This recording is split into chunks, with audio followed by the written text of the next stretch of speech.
రాత్రికి రాత్రి జ్ఞానం. నిన్నెంత మనం డెవలప్ అయ్యాం, ఈరోజు ఎంత డెవలప్ అయ్యాం, నిన్నెంత ఇబ్బంది పడ్డాం, ఈరోజు ఇబ్బంది పడకూడదు. నిన్నెంత శ్రమలు పాలేము, ఆ శ్రమల్లో ఈరోజు ఉండకూడదు. ఏం చేస్తుంది? దేవుని వాక్యము మనల్ని సరిదిద్దుతూ, బాగుపరుస్తూ, జ్ఞానమిస్తూ, స్థిరపరుస్తూ, బలపరుస్తూ, మరి నిలుపుతూ, ఆశీర్వదిస్తూ దేవుడు మనల్ని అంచెలంచెలుగా, 30 60 100 ప్రతిఫలంలో దేవుడు మనల్ని నడిపిస్తాడు. నీకే ప్రతిఫలం కావాలి? 30 కావాలా, 60 కావాలా, 100 కావాలనుకుంటామా? 100 కావాలనుకుంటా. 10th క్లాస్ పిల్లలు, ఇంటర్మీడియట్ పిల్లలు ఎగ్జామ్ రాస్తే నాకు 600కి 600 రావాలనుకుంటారు కదా. 100కి 100 నేను కొట్టాలి అనుకుంటారు. వాళ్ళకి ఆ దృఢమైన ఆలోచన కలిగి ఉంటారు. మరి అదే ఆలోచన మనలో ఉండాలి. అయ్యా, నీవు అంతరంగంలో సత్యము కోరుచున్నావు కాబట్టి సత్యమందు నేను ప్రతిష్ఠింపబడి ఉన్నాను. ఏమో స్వార్థలు అంటాడు కదా, సత్యమందు ప్రతిష్ఠింపబడి. నీ వాక్యమే సత్యము. ఆ వాక్యములో మనం ప్రతిష్ఠింపబడిన వారు ఉన్నప్పుడు మన అంతరంగములో ఆయన సత్యం కోరుతున్నాడు కాబట్టి ఆ సత్యమైన వాక్యమే మన హృదయంలో ఏం చేస్తామంటే స్థిరపరచుకుంటాం. ఏం చేస్తాం? స్థిరపరచుకుంటాం. స్థిరపరచబడిన జీవితాల్లో మనం ఉండాలి. అందుకే ఆంతర్యము నాకు జ్ఞానము తెలియచేయదు. ఆంతర్యము నాకు జ్ఞానం తెలియచేయదు. యెహోవాయందు భయభక్తులు కలిగి ఉంటే జ్ఞానమునకు మూలము అంటారు. యెహోవాయందు భయభక్తులు కలిగి ఉంటే జ్ఞానమునకు మూలము. స్టూడెంట్స్, మీకు ఇప్పుడేం కావాలి తెలుసా? జ్ఞానం కావాలి. జ్ఞానం కావాలంటే ఏం చేయాలి? మీరు దేవుని యందు విశ్వాసం ఉంచాలి. దేవుని యందు విశ్వాసం ఉంచాలి. మనకు జ్ఞానం అవసరమే. సంసారాలు చక్కదిద్దుకుంటూ మరి కష్టపడుతున్న మరి మగవాళ్ళకు కానీ, కష్టపడుతున్న ఆడవాళ్ళకు కానీ జ్ఞానం ఉండాలి. ఎందుకంటే భౌతికమైన ఇల్లును చక్కదిద్దుకోవాలి, ఆత్మీయమైన ఇల్లును చక్కదిద్దుకోవాలి. అందుకే కదా జ్ఞానవంతరాలు తన ఇల్లు కట్టుకున్నాడు, 3 రాళ్ళు తన ఇల్లు ఉడబెరుకుకున్నాడు. ఇల్లును చక్కదిద్దుకోవాలంటే మొదటిగా మనకి జ్ఞానం. ఏది ఎక్కడ పెట్టుకోవాలి, ఏది ఎక్కడ ఉండాలి, ఏది ఎలా అమర్చుకోవాలి, ఏది ఎలా చేయాలి, బిడ్డలకు ఎలా వాళ్ళని పెంచాలి, బిడ్డలకి ఎలా వాళ్ళకి ఏం కావాలి, ప్రతిదీ కూడా వాళ్ళకి ఏర్పాటు చేయాలంటే మొదటిగా ఒక ప్లాన్ అనేది ఉండాలి. ఆ ప్లాన్ లేకపోతే ఏది కూడా చేయలేదు. వాళ్ళకి ఏం ఏర్పాటు చేయాలి, వాళ్ళ చదువులకి ఏంటి, వాళ్ళు పెద్దయినాక వాళ్ళ భవిష్యత్తు ఏంటి, వాళ్ళని ఎలా చదివించాలి, ఏ స్థితిలో పెట్టాలి అనే దానికి తల్లిదండ్రులకు మొదటిగా జ్ఞానం ఉండాలి. ఇంకా భౌతికమైన విషయంలో కుటుంబాలలో మంచి జ్ఞానం కలిగి ఉండాలి. ఆత్మీయమైన విషయంలో కూడా మంచి జ్ఞానం ఉండాలి అని దేవుని యొక్క వాక్యము సెలవిస్తుంది. మీలో ఎవరికైనా జ్ఞానము పొదుగు అన్నాడుగా నన్ను అడుగుడి అని అంటున్నాడు. నన్ను అడుగుడి, అప్పుడు నేను అనుగ్రహిస్తాను. అప్పుడు మీకు నేను అనుగ్రహిస్తాను. ఆయన ఎవరిని గద్దింపగా అందరికీ ధారాళముగా దయచేవాడు. ఎవరికి గద్దింపడము గద్దించు ధారాళం. జ్ఞానం అడిగితే ఎందుకు గద్దిస్తాడు కదా? సొలొమోను అడిగాడా లేదా? అడిగాడు. చిన్న వయసు, రాజ్యాన్ని పరిపాలించాలి. తండ్రి వృద్ధుడైపోయాడు, చనిపోయే పరిస్థితిలో ఉన్నాడు, చనిపోయాడు కూడా కదా. తన తర్వాత రాజుగా, నా తర్వాత రాజుగా నువ్వే ఉండాలి అన్నాడు. మొదటిగా వాళ్ళ అన్న ఉంటే వాళ్ళ అన్నని పక్కకి తీసేశారు. తర్వాత సొలొమోను పెట్టాడు. సొలొమోను దేవుడి సన్నిధిలో మొదటగా వెళ్ళి మోకరించి అడిగాడు. మోకాలు చేశాడు. అయ్యా, నేను ఒక్క వరం అడుగుతున్నాను అన్నాడు. ఏంటి అడుగు? జ్ఞానం ఇవ్వయ్యా. జ్ఞానంతో పాటు ఐశ్వర్యం ఇచ్చాడండి. మొదటిగా దేవుడి సన్నిధిలో కూడా మీరు జ్ఞానమని అడగండి. జ్ఞానమని ఖచ్చితంగా అడగండి. దేవుడు దానితో పాటు కొన్ని బహుమానాలు కూడా దేవుడు మీకు అనుగ్రహిస్తాడు. అది ఏ బహుమానం ఇస్తాడో తెలియదు. కృపావరాలు అనేకమైనవి ఉన్నవి కదా. 9 కృపావరాలు ఉన్నాయి. ఏ కృపావరం ఇస్తాడో, ఎలా నిన్ను మలుచుకుంటాడో, ఎలా నిన్ను తీర్చిదిద్దుతాడో, ఎలా నిన్ను ఉన్నతమైన స్థితిలో పెడతాడో, ఎలా నిన్ను బ్లెస్ చేస్తాడో తర్వాత నువ్వు ఒక్కోటి అనుభవపూర్వకంగా తెలుసుకొని ఇతరులకి నువ్వు మాదిరికరంగా ఉంటావు. ఎలా ఉంటావు? మాదిరికరంగా ఉంటాం. ఆ మాదిరికరంగా ఉన్నప్పుడే అనేక మంది బిడ్డల్ని దేవుడి సన్నిధిలోకి నడిపించింది. ఇక్కడ అది కూడా అందుకే అనుభవపూర్వకంగానే మాట్లాడుతున్నాడు ఇక్కడ మాట. ఈరోజు ఆ మాట రాశాడు అని అంటే అనుభవించాడు కాబట్టి రాశాడు.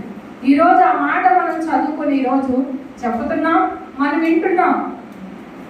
విన్నవారిని మనము వాక్యమును భద్రపరచుకొని నెమరు వేసుకొని ఆ నెమరు వేసుకున్న వాక్యమును మన యొక్క గృహాలలో విత్తబడాలి. మన బిడ్డలకు చెప్పాలి, భర్తలకు చెప్పాలి, సమాజానికి చెప్పాలి, ఇరుగు పొరుగు వాళ్ళకి చెప్పాలి. అందుకే మనం ఎదగాలండి కదా. ఈ కృప నా కన్నుల ఎదుట నుంచుకొని ఉన్నాను, నీ సత్యమును అనుసరించి నడుచుకొనుచున్నాను. ఆయన సత్యముని అనుసరించండి, నడుచుకోండి. నేనే మార్గం, నేనే సత్యం, నేనే జీవం అంటున్నాడు. ఆయన మార్గంలో, సత్యమైన మార్గంలో మనం నడుచుకుందాం. ఇంతవరకు నడుచుకోలేదేమో, ఇంతవరకు ఆయన ఇచ్చిన కృపని మనం పక్కన పెట్టేమేమో కదా. ఈరోజు మన కన్నులు ఎదుట అతని కన్నులు దాని కన్నులు ఎదుటే కాదు, అతనే కదా ఉంచుకొని ఉండేది. మనం కూడా మన మనోనేత్రములు తెరవబడి ఉన్నాం కదా. మనం ఇంకా గుడ్డివారంగా లేము కదా. పుట్టుక నుంచి గుడ్డివాడిగా ఉన్న ఆ యొక్క వ్యక్తికి బురద పూసి కదా కడిగి శిలోహులకు వెళ్ళి కడుక్కోమని అన్నాడు. సమాజంలోకి వెళ్ళి చూపించుకున్నాడు. దేవుని కార్యములు అద్భుతకరంగా చూపించాడు కదా. ఈరోజు అతని కళ్ళు తెరవబడ్డాయి. పుట్టుక నుంచే పుట్టివాడు కదా. పేతురు యోహాను ఏం చేశాడు?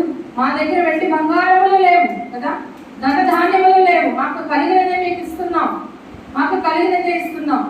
ప్రభువు నామమున నువ్వు లేచి నడువు అని అన్నాడు. వెంటనే లేచి ఏం చేశాడు? నడిచాడు. గంతులు వేసుకుంటూ శృంగారం అనే మందిరంలోకి వెళ్ళి దేవుణ్ణి ఆరాధించాడు, స్తుతించాడు. అతని కన్నులు తెరవబడలేదా? అతను బాగుపడలేదా కదా? అతను సరి చేయబడలేదా? దేవుని కార్యములు గొప్పవి, దేవుని కార్యములు ఉన్నతమైనవి. ఆయన కృప మన ఎదుట ఉంచుకొని ఉండాలి కదా. ఆయన కృప, నా కృప నీకు చాలును అన్న పౌలు గారు ఎన్నో శ్రమలు పడ్డాడు, బెత్తములతో కొట్టబడ్డాడు కదా. ఉపవాసాలు ఉన్నాడు, సముద్రంలో గోడలు అతను ప్రయాణం చూడండి కదా. లేమిలో ఉన్నాడు, ఐశ్వర్యంలో ఉన్నాడు కదా, భయంకరమైన పరిస్థితిలో ఉన్నాడు కదా. ఒక ముళ్ళు కూడా అతనికి ఏం చేస్తుంది? ప్రతి నిత్యము గుచ్చుకుంటూనే ఉంది. నా కృప నీకు చాలును, నా కృప నీకు చాలును అంటున్నాడు. దేవుని కృప మనకి ఇచ్చినప్పుడు మన కన్నులు ఎదుట కదా, మన మనోనేత్రములు ఎదుట మనము మన హృదయంలో ఉంచుకోవాలి, తొలగిపోకూడదు. 4 విషయములు అంటున్నాడు కదా.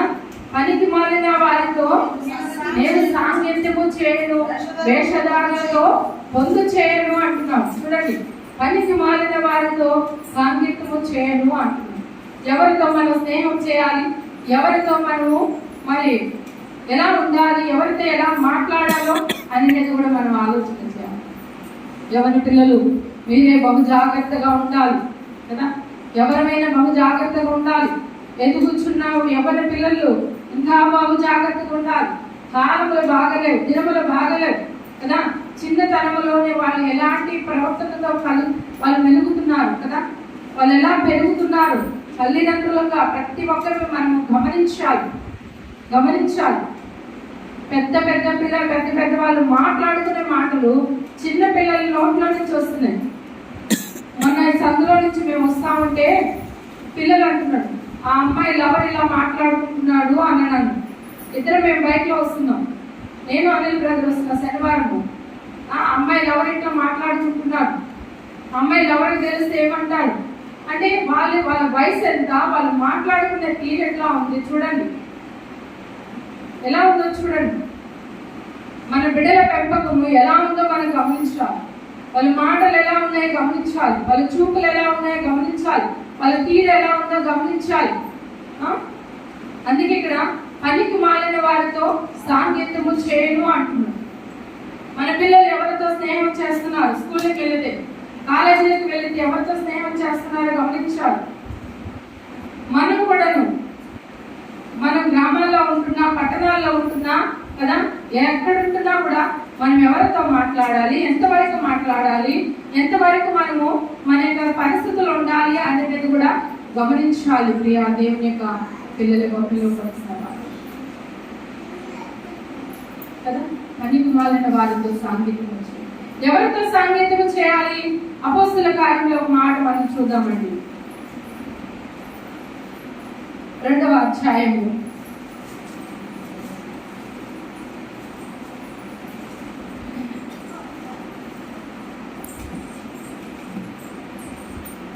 అందరికీ తెలిసిన వాక్యమే. 42వ వచనము 40 నుంచి కంటిన్యూ చేద్దాం. మీరు అపోస్తల బోధ యందును సహవాసమందును రొట్టె విరుచుటయందును ప్రార్థన చేయటయందును ఎడతెగక ఇంటిరి. 40వ వచనంలో అంటున్నాడు, ఇంకనూ నేను అనేక విధములైన మాటలతో సాక్ష్యం ఇచ్చి మీరు మూర్ఖులకు ఈ తరపు వారికి వేరే రక్షణ పొందుడని వారిని హెచ్చరించుడి. చూడండి, వారిని హెచ్చరించండి అంటున్నాడు. చక్కటి మాటలు అక్కడ అంటున్నాడు. మొదటిగా మనం ఎలా ఉండాలనే దానికి పైన చెప్తున్నాడు, ఇంకనూ నేను అనేక విధములైన మాటలతో సాక్ష్యం ఇస్తున్నాను, మీరు మూర్ఖులకు ఈ తరపు వారికి వేరే అంటున్నాడు కదా. స్నేహాలకి బయట స్నేహాలు ఎలా ఉన్నాయి, అటువంటి వారికి ఏమవ్వాలి? వేరవ్వాలి. తాగుబోతుతనం వల్ల ఇంట్లో ఏమొస్తుంది? దరిద్రత వస్తుంది, ఆహారం ఉండదు కదా, సమస్య వస్తుంది, కొట్లాట్లు వస్తాయి కదా, ఎన్నో ఇబ్బందులు, పిల్లలు పస్తులు ఉండే పరిస్థితి వస్తుంది, ఇలాంటివన్నీ వస్తాయి. అటువంటి వారికి దూరం అవ్వాలి కదా, దూరం అవ్వాలి. సమాజానికి పబ్బులు కదా, అనేకమైన వాటికి దూరం అవ్వాలి. అలాంటి వాటికి దగ్గర ఏమవుతుంది తెలుసా? మనకున్న ఔన్నత్యము పోతుంది. ఏం పోతుంది? మనకున్న ఔన్నత్యం పోతుంది, మనకున్న మహిమ పోతుంది, మనకున్న రక్షణ పోతుంది, మనకున్న విలువ పోతుంది, సమాజంలో ఒక ఘనత అనేది పోతుంది. అటువంటి వారికి మనం వేరే ఉండాలి. రక్షణ పొందుడని వారిని హెచ్చరించెను. రక్షణ పొందండి. రక్షణ యేసు ప్రభు వల్లనే మాత్రమే మీకు రక్షణ. యేసుక్రీస్తు మాత్రమే మనకి విమోచన. యేసుక్రీస్తు యొక్క రక్తమే మనకి పాప క్షమాపణ. ఆయన నమ్మండి, ఆయన నమ్మి ఆయనలోకి రండి అనేది వాళ్ళకి మనం చెప్పాలి. తర్వాత ఎవరితో పరిపూర్ణమైన స్నేహం అంటే 42వ వచనంలో అంటున్నాడు, మీరు అపోస్తుల బోధ యందును సహవాసమందును రొట్టె విరుచుటయందును ప్రార్థన చేయటందును ఎడతెగక ఇంటిరి అంటున్నాడు. పరిపూర్ణంగా దేవుని పిల్లలతో సహవాసంలోకి రావాలి. సంఘంలో దేవునితో సహవాసంలోకి రావాలి. ఆ సహవాసములు ఏం చేస్తారనంటే బోధ ఉంటుంది. ఏముంటుంది? బోధ ఉంటుంది, వాక్యము ఉంటుంది కదా, వాక్యము ఉంటుంది, మంచి స్నేహం ఉంటుంది. దేవుని నమ్మిన పిల్లలు మనం తాగుదాం, సినిమాకి వెళ్దాం అని అంటారా? చెప్పండి, మీరు అంటారమ్మా? అంటారయ్యా? అంటారా? ఎందుకు? దేవుడు చూస్తున్నాను. నేను బాగుపడ్డాను, బాగుపడిన వాడిని మళ్ళీ నేను, అది సహవాసం, పరిశుద్ధమైన సహవాసం. అందుకే ఇక్కడ అంటున్నాడు సహవాసం, బోధ, అపోస్తుల బోధ, సహవాసమందును, అలాగే రొట్టె విరుచుటయందును ప్రేమ విందులో పాలు భావిస్తుంది. మన ప్రేమ విందు ఎలా ఉంటుంది? బయట భయంకరంగా ఉంటుంది. బార్లలో చూడండి ఎలా ఉంటుంది కదా, పక్కన మందు, పక్కన చికెను, ఇంకా రకరకాలన్నీ పెట్టుకొని ఎంజాయ్ చేస్తాం. పబ్బులలో కూడా అంతే కదా.